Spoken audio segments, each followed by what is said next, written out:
All right, let's talk about one of the most hyped up fields you see on TV, forensic psychology. Today, we're going to peel back that Hollywood curtain and really separate the wild fiction from what is, honestly, an even more fascinating science. Okay, so let's just dive right in. We have to start with this quote, because it really gets to the heart of the matter. Investigative psychologist David Cantor said, "It's not like on TV, you know." And he's absolutely right. We have to bust that myth right from the get-go. The reality is a world away from those brilliant, almost psychic profilers we see on our screens. So, here's our game plan for this explainer. First, we're going to tackle that TV profiler myth head-on. Then, we'll figure out what forensic psychology actually is. After that, we'll get into a really interesting question. How is a criminal made? We'll see how these experts operate in court, and finally, we'll take a look at the actual tools of the trade. So let's start with that TV profiler. You know the one, right? The brilliant, maybe a little troubled detective who just stares at a crime scene, gets a feeling, and suddenly knows the killer's entire backstory. Look, it makes for amazing television, but it's just not how it works. The reality? It's way less about psychic intuition and way more about grinding through data, understanding statistical probabilities, and applying solid psychological principles. It's a science, not some kind of superpower. And honestly, the real thing is so much more compelling.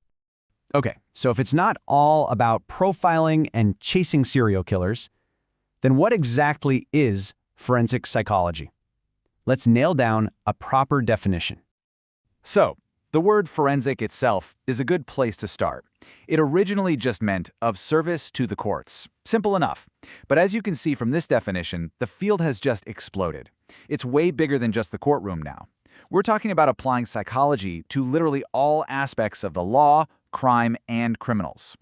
And this just shows you how wide-ranging it is. I mean, psychology isn't just a bit player that shows up for one scene. It's involved at every single step of the process. Right from the start, it's asking why a crime happens in the first place. Then it helps with the investigation. It guides what happens in court. It's there in the prisons working with offenders, and it's a huge part of rehabilitation. It's woven into the entire fabric of the justice system. And that first point, explaining why, that leads us right into our next big topic. All right, Section 3, how to make a criminal. This is where we get to a really core question, maybe the core question. What makes someone a criminal? Is there like a recipe for it? So to really get our heads around this, let's do a little thought experiment. I want you to imagine, just for a second, that you're tasked with building a criminal from scratch. What ingredients would you need? What components would you put together to create a person who is almost guaranteed to break the law? Well, if we were having this conversation back in the 19th century, your first stop would be biology. A criminologist named Cesare Lombroso had this really popular theory that criminals were basically evolutionary throwbacks. He thought you could literally spot them by their physical features, things like long arms or big jaws. The idea was that they were just born different, born bad.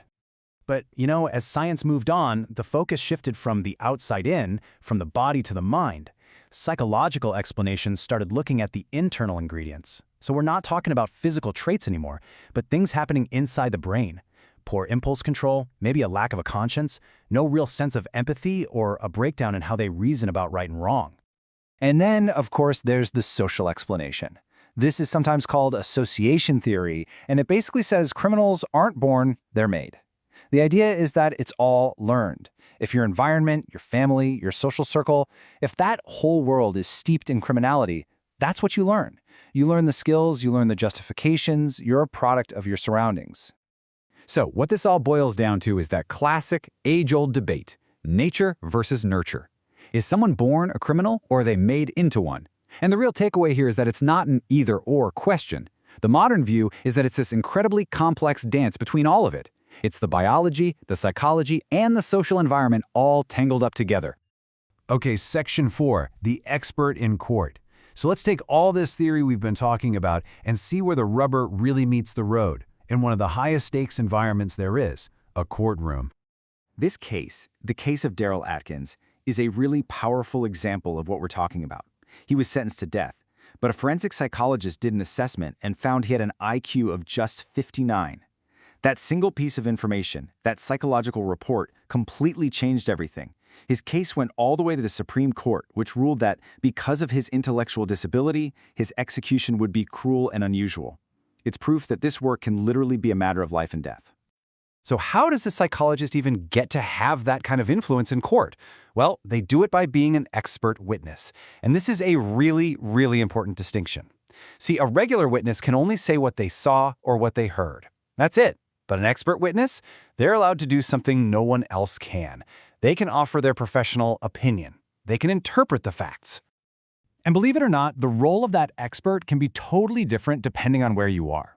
In what's called an adversarial system, like in the US or the UK, it's basically a battle. Prosecution versus defense, each side brings in their own experts to argue their case.